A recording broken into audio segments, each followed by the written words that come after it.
गड़गड़ाहट से स्वागत करना चाहूंगा माननीय ठाकुर रक्षा मंत्री हमारे राजनाथ सिंह जी का, जिनके नेतृत्व में हमारे भारत की सीमाएं सुरक्षित हैं, जिनके नेतृत्व में आज भारतीय सेना आत्मनिर्भर हो रही है। मैं निवेदन करूंगा ठाकुर राजनाथ सिंह जी से, हमारे सम्मानीय रक्षा मंत्री जी से, कि आप आए और आए हुए हजारों के जन समूह को संबोधित करें, ताड़ियों के गड़गड़ाहट के साथ स्वागत करेंगे और एक जय घोष के साथ स्वागत करेंगे हम रक्षा मंत्री राजनाथ सिंह जी का। रक्षा मंत्री जी को, मेरे सभी सम्मानित बहनों एवं भाइयों,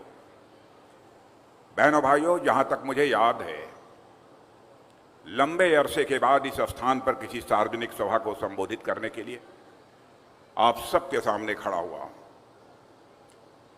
शायद बहुत पहले कभी मेरा आना इसी क्षेत्र में कहीं हुआ था, शायद इस स्थान पर तो मैं पहली बार आ रहा हूं। लेकिन जिस गर्मजोशी के साथ आप लोगों ने यहां पर हम लोगों का स्वागत किया है, अभिनंदन किया है, मैं यह मानता हूं कि भारत की परंपरा है और शिष्टाचार का तकादा भी है। स्वागत, अभिनंदन, सलाम दुआ कभी एक तरफा नहीं होना चाहिए। इसलिए मैं भी अपनी तरफ से शीश झुकाकर आप सभी बहनों भाइयों का हार्दिक अभिनंदन करता हूं, आप सभी का मैं स्वागत करता हूं। यहां से हमारे मित्र, जिन्होंने कि लंबे समय तक संसद में मेरे साथ जिम्मेदारी संभाली थी और इस संसदीय निर्वाचन क्षेत्र से सांसद भी थे, रतन लाल जी कटारिया। बहनों भाइयों, ज्यों ही मेरा कार्यक्रम लगा, सहज रूप से मेरे स्मृति पटल पर उनकी याद ताजा हो गई।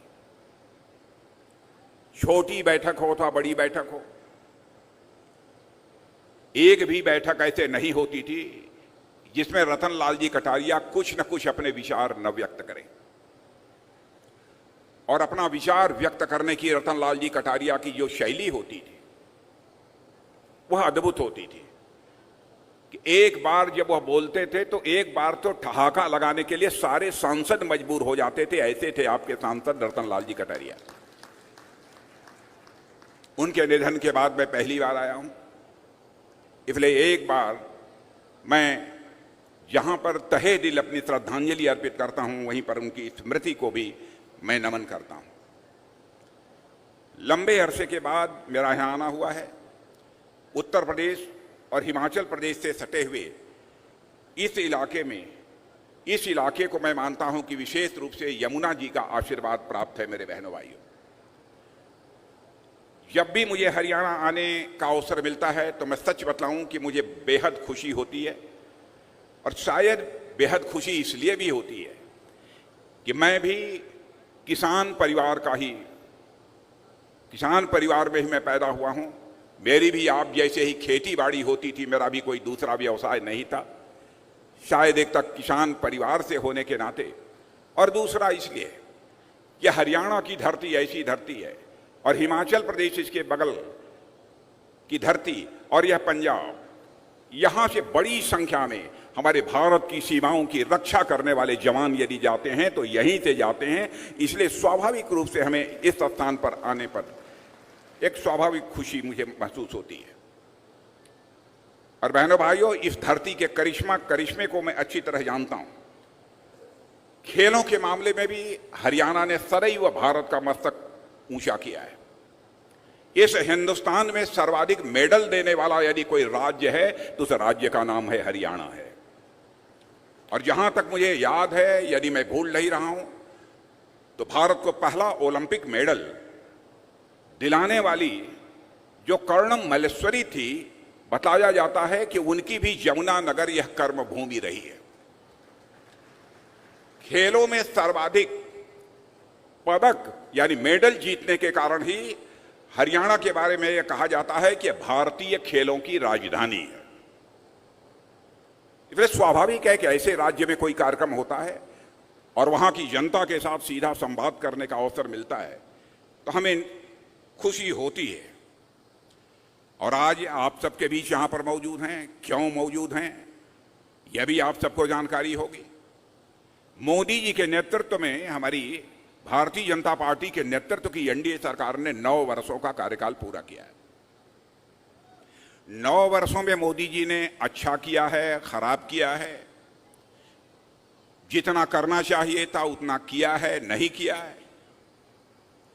मुझसे बेहतर यदि कोई फैसला कर सकता है तो इसे हिंदुस्तान की जनता कर सकती है, आप सब कर सकते हैं। लेकिन मैं यह कहना चाहूंगा 2014 में आपने पहली बार मोदी जी के नेतृत्व में इस हिंदुस्तान में हम लोगों की सरकार बनाई थी, पूर्ण बहुमत के साथ आपने सरकार बनाई थी।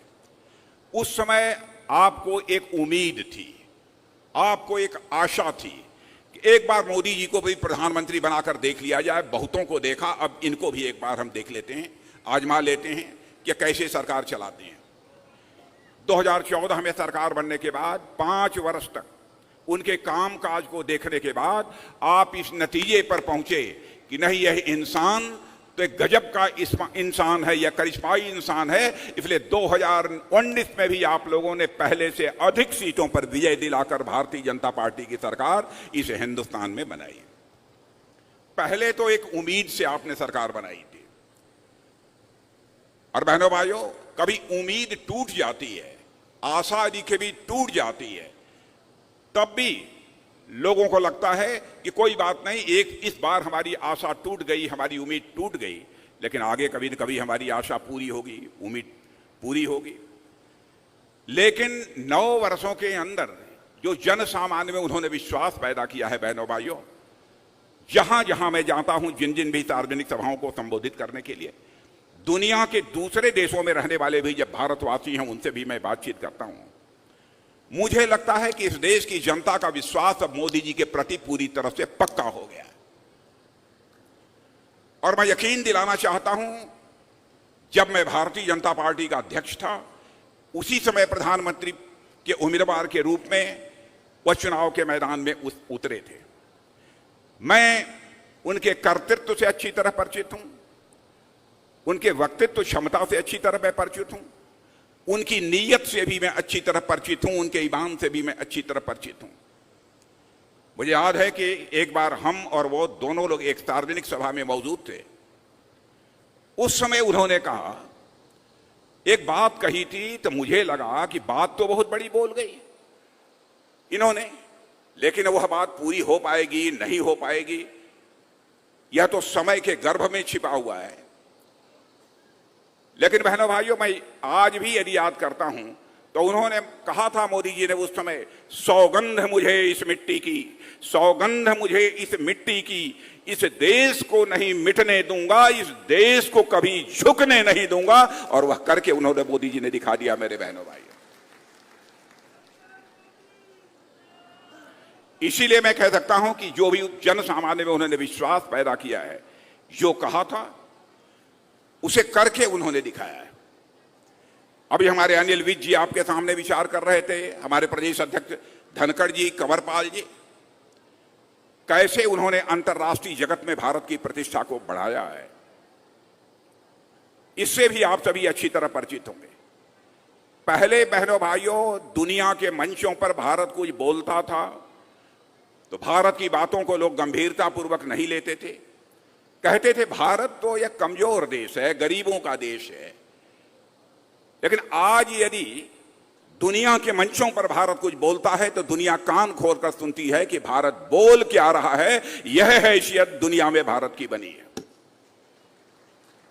यह हैसियत दुनिया में भारत की बनी है।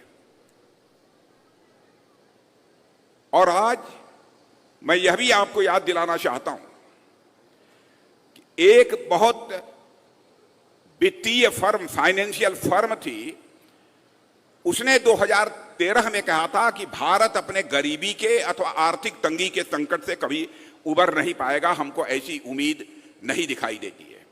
उसने दुनिया के कुछ देशों का नाम लिया था और उन देशों के बारे में यह कहा था कि इन देशों की अर्थव्यवस्था यानी माली हालत यह लड़खड़ा रही है, कब टूट जाए, कब बिखर जाए, उसके बारे में कुछ कहा नहीं जा सकता।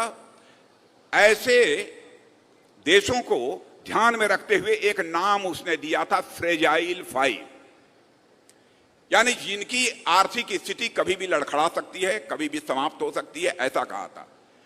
उस फर्म का नाम है मॉर्गन स्टैनले। यह फाइनेंशियल फर्म है।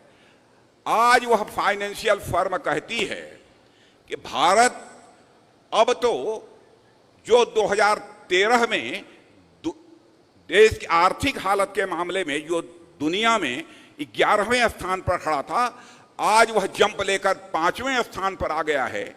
लेकिन मॉर्गन स्टैनले की यह फर्म यह कहती है कि भाई इस संभावना को भी नकारा नहीं जा सकता कि 2027 आते आते यानी ठीक 4 वर्ष के बाद हमारा यह हमारा भारत दुनिया के टॉप 3 अर्थव्यवस्थाओं में आकर खड़ा हो जाएगा। बहनों भाइयों, यह बात मानी जानी एक फर्म है मॉर्गन स्टैनले फाइनेंशियल फर्म, उन्होंने कहा है। भारत की हैसियत इस तरीके से दुनिया में बढ़ रही है। भारत के बारे में धारणा थी भारत एक कमजोर भारत है, जो चाहे सो आंख दिखा दे। सब तो सब हमारा पड़ोसी देश पाकिस्तान भी था, जब होता था तब भारत को आंख दिखा देता था। और मैं भारत का गृह मंत्री था। बहनों भाइयों, बड़ी दर्दनाक घटना हो गई। पाकिस्तान से कुछ आतंकवादी भारत की सीमा में घुस आए और उन्होंने हमारे सुरक्षा के जवानों पर कातिलाना हमला करके कई सुरक्षा के जवानों को मार डाला। उसके बाद प्रधानमंत्री मोदी जी बैठे। बहनों भाइयों, 10 मिनट के अंदर हमारे प्रधानमंत्री ने फैसला कर लिया। मैं प्रत्यक्ष अपनी आंखों से देखो ही आपको बात बता रहा हूं। और उसके बाद हमारे देश के सेना के जवानों ने पाकिस्तान की धरती पर जाकर आतंकवादियों का सफाया करने में कामयाबी हासिल की थी। और उस कार्रवाई से हमने सारी दुनिया को यह संदेश दे दिया कि भारत अब यह कमजोर भारत नहीं रहा है। भारत के अंदर वह ताकत है कि भारत इस पार से भी मार सकता है और जरूरत पड़ी तो सीमा पार भी जाकर भारत मार सकता है। दुनिया में यह हैसियत भारत की बनी। इसीलिए मैंने कहा कि भारत अब कमजोर भारत नहीं रहा है। भारत की हैसियत दुनिया में बड़ी तेजी के साथ बढ़ी है। चाइना के साथ भी जो कुछ भी हुआ था, बहनों भाइयों, हमारे सेना के जवानों ने जिस शौर्य और पराक्रम का परिचय दिया है, उसकी जितनी भी सराहना की जाए वह कम है। और सारी दुनिया इस चीज को महसूस करती है कि पहली बार भारत ने सीना खोलकर भारत के मान सम्मान और स्वाभिमान की रक्षा की है। मेरे बहनों भाई, यह भारत की हैसियत, यह भारत की ताकत सारी दुनिया में बनी है। और जहां तक वादों का प्रश्न है, वादे हम लोगों ने अधिकांश नहीं किया था, लेकिन मैं दावे के साथ कह सकता हूं जो भी हम लोगों ने वादे किए थे, अपने वादों को हम लोगों ने अक्षरशः पूरा किया है।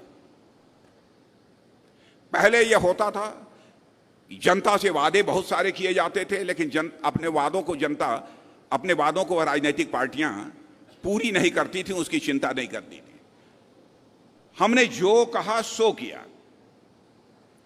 अनिल विज जी आपको याद दिला रहे थे धारा 370 की, जम्मू कश्मीर की। मैं आपको बतलाना चाहता हूं 1951 उस समय जब हम भारतीय जनसंघ के रूप में काम कर रहे थे, उस समय भी हम लोगों ने अपने घोषणा पत्र में कहा था कि हमारी सरकार जिस दिन बन जाएगी और हमको दोनों सदनों में पूर्ण बहुमत मिल जाएगा, तो धारा 370 जिसके तहत जम्मू कश्मीर को विशेष दर्जा प्राप्त है अन्य राज्यों की अपेक्षा, हम उस विशेष दर्जा को यानी धारा 370 को समाप्त कर देंगे। और जब जब चुनाव होता था तब तब हम अपने घोषणा पत्रों में उसे शामिल करते थे।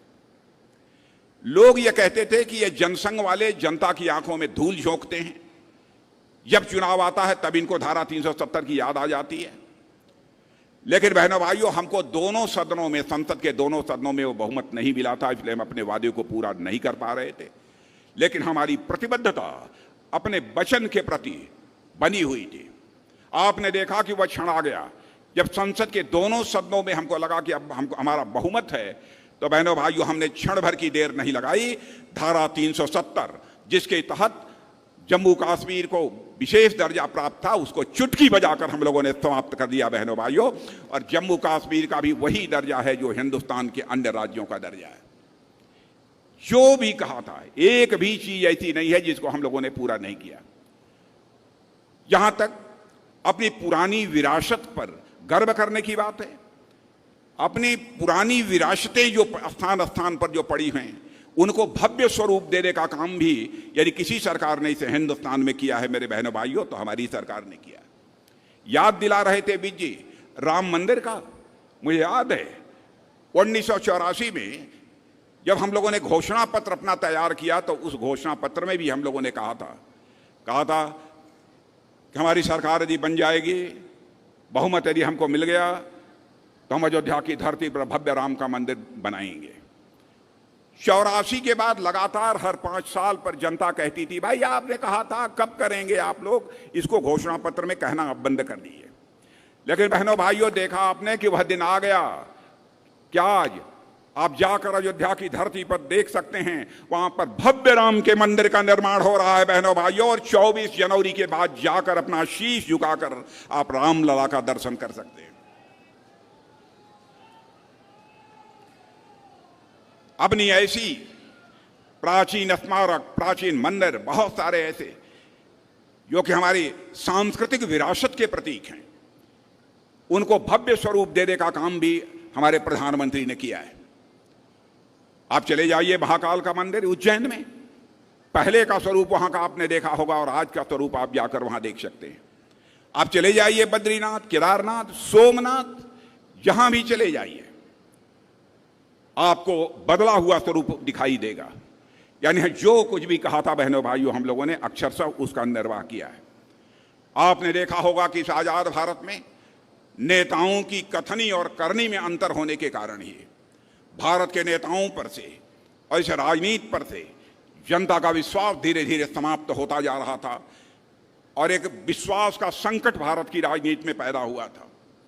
लेकिन भारत की राजनीति में पैदा हुए विश्वास के संकट को किसी राजनीतिक पार्टी ने चुनौती के रूप में स्वीकार किया मेरे बहनों भाइयों, तो केवल और केवल हमारी और आपकी पार्टी भारतीय जनता पार्टी ने ही चुनौती के रूप में स्वीकार किया।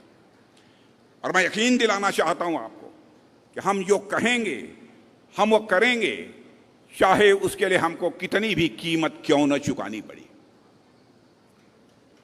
भ्रष्टाचार की बात हम लोगों ने कही थी। हम लोगों ने यह दावा नहीं किया था कि हम आएंगे तो भ्रष्टाचार पूरी तरह से समाप्त हो जाएगा। भ्रष्टाचार पूरी तरह से समाप्त करना यह कोई सामान्य काम नहीं है। लेकिन मैं दावे के साथ कह सकता हूं कि सरकारी संस्थानों में पहले से भ्रष्टाचार को कम करने में इस आजाद भारत में किसी भी पार्टी की सरकार ने कामयाबी हासिल की है तो हम लोगों की पार्टी की सरकार ने कामयाबी हासिल की है। मैं याद दिलाना चाहता हूं, कांग्रेस की सरकार थी 2014 के पहले 10 वर्षों तक, उसके पहले भी रही है। आजादी हासिल होने के बाद भी पहला आरोप जीप घोटाला का लगा था, उसके बाद कई कोयला घोटाला और कई इस प्रकार के घोटाले, कितने घोटालों का मैं नाम लूं, कई घोटालों का आरोप इस सरकार के ऊपर लगा था। इतना ही नहीं, उन घोटाले के आरोपों के कारण उन्हें जेल की हवा खानी पड़ी थी, मंत्रियों को जेल की हवा खानी पड़ी थी, फिर भी सरकारें चलती रही बहनों भाइयों। लेकिन आज 9 वर्ष गुजर जाने के बाद मैं दावे के साथ कह सकता हूं, एक व्यक्ति भी उंगली उठाकर नहीं कह सकता कि हमारे मोदी जी की सरकार के दामन पर कोई भ्रष्टाचार की दाग लगी हुई हो बहनों भाइयों। और एक व्यक्ति भी यदि भ्रष्टाचार के आरोप में पाया गया तो उसका स्थान सरकार में नहीं होगा, बल्कि वह सरकार के बाहर होगा। यह संकल्प है हमारी पार्टी का। भ्रष्टाचार को समाप्त करने का, पूरी तरह से समाप्त करने का मैं कोई दावा नहीं करना चाहता, लेकिन हां, मैं आपको याद दिलाना चाहता हूं, राजीव गांधी जी भारत के प्रधानमंत्री थे। बड़ी ईमानदारी से राजीव गांधी जी ने एक बात यह कही थी, कहा था हम क्या करें, हम लखनऊ से, दिल्ली से हम 100 पैसा भेजते हैं, लेकिन लोगों की जेबों में बामुश्किल 85 पैसा पहुंच पाता है, 15 पैसा पहुंच पाता है, 85 पैसा यह भ्रष्टाचार की भेंट चढ़ जाता है। यह कहकर उन्होंने अपनी लाचारी व्यक्त की थी। भारत के प्रधानमंत्री थे। लेकिन आपने देखा कि प्रधानमंत्री बनने के बाद हमारे मोदी जी ने क्या करिश्माई काम किया। सरकार 2014 में बनने के बाद जब पहली बैठक उन्होंने ली थी, उस बैठक में मेरे बहनों भाइयों, उनके साथ इस देश का गृह मंत्री होने के नाते मैं भी मौजूद था। वह हर व्यक्ति का बैंक में खाता खोलने की बात लोग कर रहे थे सारे अधिकारियों से कि हर व्यक्ति का बैंक में खाता खुलना चाहिए। मैंने उनसे पूछा कि यह बताइए, हर व्यक्ति का बैंकों में खाता खोलकर आप करेंगे क्या? तो उन्होंने कहा कि राजनाथ जी देखिएगा, यह समय बतलाएगा कि जो मैं बैंकों में खाता खोल रहा हूं वह उसका करिश्मा क्या होगा। लेकिन बहनों भाइयों, वह बाद में मैंने देखा। आज यदि हमारे किसान भाइयों को प्रधानमंत्री किसान सम्मान निधि के अंतर्गत 2000 रुपये हर 4 महीने पर यदि प्राप्त होते हैं, तो मैं दावे के साथ कह सकता हूं 100 पैसा यदि दिल्ली के बैंक से चलता है तो 100 का 100 पैसा आपके जेब में पहुंचता है। बहनों भाइयों, 1 पैसा भी भ्रष्टाचार की भेंट नहीं चढ़ने पाता। हमारे कहने का मतलब यह है कि भ्रष्टाचार को यदि हम दूर करना चाहते हैं तो यह भ्रष्टाचार भाषण देकर समाप्त नहीं किया जा सकता है। भ्रष्टाचार को यदि हमको समाप्त करना है तो हमको सिस्टम में बदलाव लाना पड़ेगा, तब जाकर हम भ्रष्टाचार पर अंकुश पा पाएंगे। और उस दृष्टि से भी मैं दावे के साथ कह सकता हूं कि हमारी सरकार ने बहुत ही प्रभावी काम किया है। मेरे बहनों भाइयों, कोरोना का संकट था, मैं आपको याद दिलाना चाहता हूं। यहां भी आप सब लोग कोरोना से तो प्रभावित रहे होंगे। इसमें बहुत सारे लोग कोरोना से प्रभावित थे कि नहीं? कोरोना से या कितने लोग प्रभावित थे? जरा हाथ उठाइए। तो कोरोना से कितने लोग प्रभावित थे? इधर के लोग कोविड, कोरोना, काफी लोग प्रभावित थे। मेरे बहनों भाइयों, आपको जानकर यह आश्चर्य होगा कि उस समय कोरोना का जो वैक्सीन होती थी, टीका, वो भारत में नहीं बनता था। यह हुआ कि क्या किया जाए। तो उस समय हमारे प्रधानमंत्री ने हैदराबाद जाकर हमारे वैज्ञानिकों का मनोबल ऊंचा किया और यह कहा कि नहीं, आप लोग संकल्प लीजिए और इस कोरोना के टीके का निर्माण इस भारत में ही होना चाहिए। और बहनों भाइयों, कोरोना वैक्सीन का निर्माण भारत में हमारे वैज्ञानिकों ने प्रारंभ किया। और मैं दावे के साथ कह सकता हूं, वह वैक्सीन, वह टीका हर भारतवासी को कम से कम 2 या 3 टीका लग गया होगा। लेकिन अमेरिका, जो दुनिया का सबसे ताकतवर देश माना जाता है, बहनों भाइयों, उस अमेरिका में भी जिसकी जनसंख्या हमसे बहुत कम है, बामुश्किल 30 करोड़ के आसपास है, वहां पर सभी को कोरोना का 3 डोज की बात छोड़िए, 2 डोज भी सबको नहीं लग पाई है। ऐसी स्थिति वहां की है। और इस वैक्सीन को हम लोगों ने केवल उसका उपयोग भारतवासियों को ही टीका लगाने में नहीं किया, बल्कि दुनिया के 100 से अधिक देशों को भी भारत में, भारत के वैज्ञानिकों के हाथों से बनी हुई वैक्सीन को हम लोगों ने मुहैया कराया, ताकि दुनिया के दूसरे देशों के लोगों की भी जान बच सके। हम लोगों ने इसलिए किया कि भारत दुनिया का इकलौता देश है। मेरे बहनों भाइयों,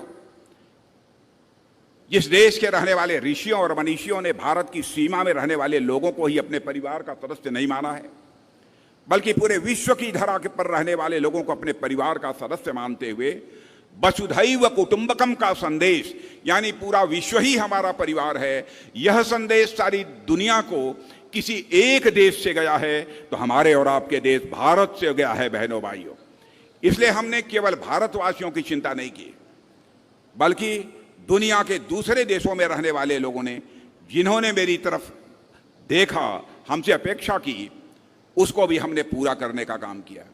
जब जब भी कोई ऐसा संकट आया है, भारत अब पूरी ताकत के साथ खड़ा हुआ है। यही कारण है कि अंतर्राष्ट्रीय जगत में भारत की प्रतिष्ठा, मेरे बहनों भाइयों, तेजी के साथ बढ़ी है। जहां तक हरियाणा का प्रश्न है, हरियाणा के बारे में अब मैं हमारी केंद्र सरकार की उपलब्धियों की बहुत ज्यादा विस्तार में यदि मैं जाकर चर्चा करूंगा तो मैं समझता हूं लंबा समय लगेगा। एक जानकारी अभी मैं कंवरपाल जी से ले रहा था। एक योजना हमारे प्रधानमंत्री ने प्रारंभ की कि हर घर में नल और नल में जल। यहां जितने लोग बैठे हैं, क्या कोई ऐसा भी परिवार है जिसके घर में नल न पहुंचा हो और नल के माध्यम से जल ना आ रहा हो? कोई है तो हाथ उठाइए। कोई नहीं है।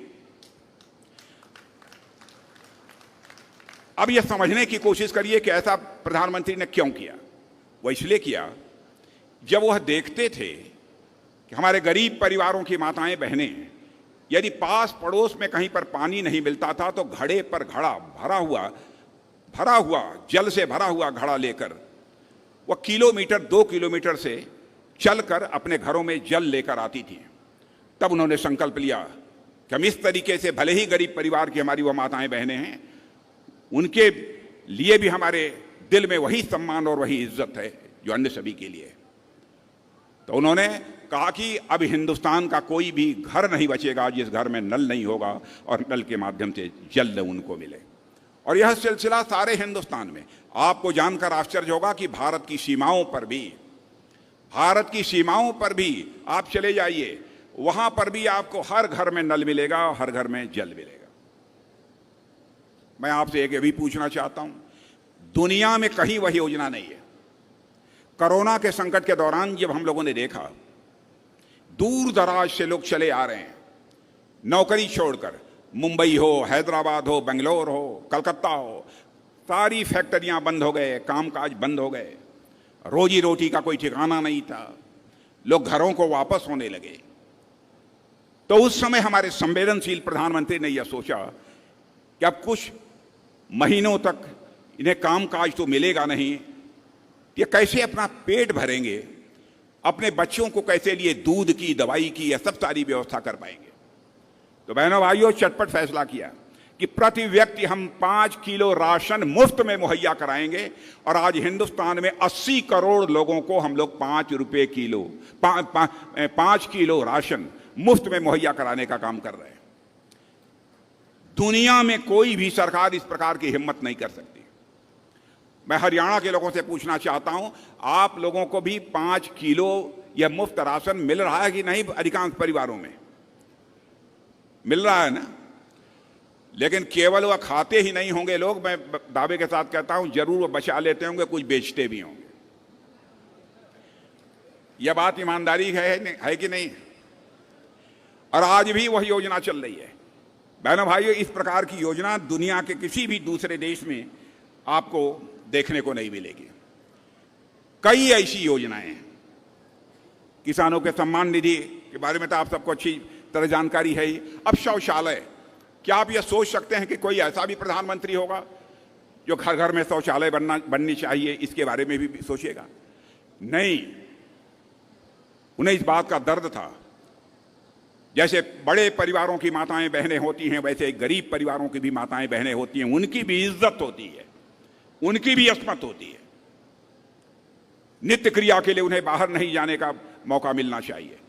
इसलिए हर घर में शौचालय बनवाने का काम पहली बार इस आजाद भारत में प्रभावी तरीके से किसी प्रधानमंत्री ने किया। तो प्रधानमंत्री का नाम है श्री नरेंद्र मोदी। मेरी बहनों भाइयों, कई ऐसी योजनाएं जिसकी लोग कभी कल्पना नहीं कर सकते थे कि ऐसा भी हो सकता है, वह हमारे प्रधानमंत्री ने किया है। इतना ही नहीं, अन्य बहुत सारी ऐसी योजनाएं हैं। यदि मैं बहुत ज्यादा विस्तार में जाकर चर्चा करूंगा तो एक लंबा समय लगेगा मेरे बहनों भाइयों। लेकिन हो क्या रहा है? हो रहा है कि हमारे कांग्रेस पार्टी के लोग, उसके एक नेता हैं, वो नेताजी जहां भी जाते हैं तो कहते हैं यहां नफरत की बाजार है, नफरत की बाजार में मैं मोहब्बत की दुकान लगाने आया हूं। मैं आपसे पूछना चाहता हूं कि यहां आपके हरियाणा में कहीं नफरत की बाजार है? आप बतलाइए, नफरत की बाजार है कहीं? यहां आवाज देकर बतलाइए, नफरत की बाजार है कि नहीं? हाथ मत हिलाइए, तब तो यहां उनकी मोहब्बत की दुकान नहीं लगने पाएगी ना। क्या बात है? मोहब्बत यदि किसी के दिल में है तो केवल उन्हीं के दिल में है, और हिंदुस्तान में और किसी के दिल में नहीं है। कहां नफरत है? क्या हमारे प्रधानमंत्री ने शौचालय बनाते समय यह देखा कि कौन हिंदू है, कौन मुसलमान है, कौन ईसाई है? क्या यह देखा कि कौन किस जाति का है, कौन किस पंथ का है? क्या किसी के साथ कोई भेदभाव किया है? किसानों को प्रधानमंत्री किसान सम्मान निधि के अंतर्गत सहायता देते समय क्या यह देखा कि कौन किस जाति का है, कौन किस पंथ का है, कौन किस मजहब का है? लेकिन अनावश्यक देश की जनता को गुमराह करने के लिए अनाप शनाप की इस प्रकार की बातें हताशा निराशा में उन लोगों के द्वारा बहनों भाइयों बोली जाती हैं। इसलिए आपको फैसला करना है। अभी हमारे बीच जी कह रहे थे हमारे प्रधानमंत्री की भारत में प्रतिष्ठा बढ़ी है। प्रधानमंत्री की प्रतिष्ठा तो बढ़ी है, वो इसलिए बढ़ी है बहनों भाइयों क्योंकि भारत की प्रतिष्ठा को बढ़ाने का काम हमारे प्रधानमंत्री ने किया है। भारत की प्रतिष्ठा को अंतर्राष्ट्रीय जगत में हमारे प्रधानमंत्री ने बढ़ाया है। कोई ये छोटी बात नहीं है। जो दुनिया के बड़े बड़े दिग्गज देशों के लोग भी हमारे प्रधानमंत्री के प्रति वह सम्मान व्यक्त करते हैं। यह कोई छोटी बात नहीं है। इसलिए मेरे बहनों भाइयों, मैं आप सबसे निवेदन करना चाहूंगा कि आप सबका पूरा समर्थन हमारी भारतीय जनता पार्टी को प्राप्त होना चाहिए। खाद पर भी मैं दावे के साथ कह सकता हूं, कल भी हमारी कैबिनेट ने फैसला किया, जितनी सब्सिडी हम लोग आज दे रहे हैं उतनी सब्सिडी शायद दूसरी सरकार रहती तो खाद पर भी उतनी सब्सिडी देने की हिम्मत नहीं कर पाती। लेकिन हम लोग अपनी सब्सिडी देने मुहैया कराने का भी काम कर रहे हैं। मिनिमम सपोर्ट प्राइस इस हरियाणा में मुझे बतलाया गया कि 14 फसलों की दी जा रही है, 14 फसलों की। और बहनों भाइयों, लगातार हम लोग मिनिमम सपोर्ट प्राइस बढ़ा रहे हैं, लगातार मिनिमम सपोर्ट प्राइस बढ़ा रहे हैं। और जितनी खेती में लागत लगती है, कोशिश यही हम लोगों की रही है कि लागत का कम से कम 1.5 गुना हमारे किसानों को प्राप्त होना चाहिए। इसी सोच के आधार पर ही हम लोग जब भी एमएसपी निर्धारित करते हैं तो इस बात का बराबर हम लोग ध्यान रखते हैं, और हम लोगों ने एमएसपी बढ़ाई है। सिंचाई अधिक से अधिक खेतों की हो सके, इसके लिए भी कई योजनाएं हमारी सरकार ने प्रारंभ की है, कई ऐसी योजनाएं हैं। और बहनों भाइयों, जहां तक रक्षा मंत्री हूं, रक्षा का जहां तक सवाल है, आपको जानकर आश्चर्य होगा कि पहले तो गोले, बारूद, मैंने एमिनिशन, बंदूक, मिसाइल, टैंक हमारे डिफेंस के, हमारे रक्षा के जवानों को जरूरत होती थी, सारे के सारे दुनिया के दूसरे देशों से आते थे, बाहर से हम आयात करते थे। लेकिन आपको जानकर आश्चर्य होगा कि हमारे प्रधानमंत्री ने कहा कि हम पूरे भारत को तो आत्मनिर्भर बनाना चाहते हैं, लेकिन रक्षा के क्षेत्र में भी हमारा भारत आत्मनिर्भर बनना चाहिए। और आपको जानकर खुशी होगी कि अब हम लोगों ने वह सिलसिला प्रारंभ कर दिया है। और मेरे बहनों भाइयों, अब हम भारत में भारतीयों के हाथों से भारत के लिए ही नहीं बल्कि सारी दुनिया के लिए टैंक भी तैयार कर रहे हैं, तोप गोले भी तैयार कर रहे हैं, मिसाइल भी तैयार कर रहे हैं, एमिनिशन भी तैयार कर रहे हैं।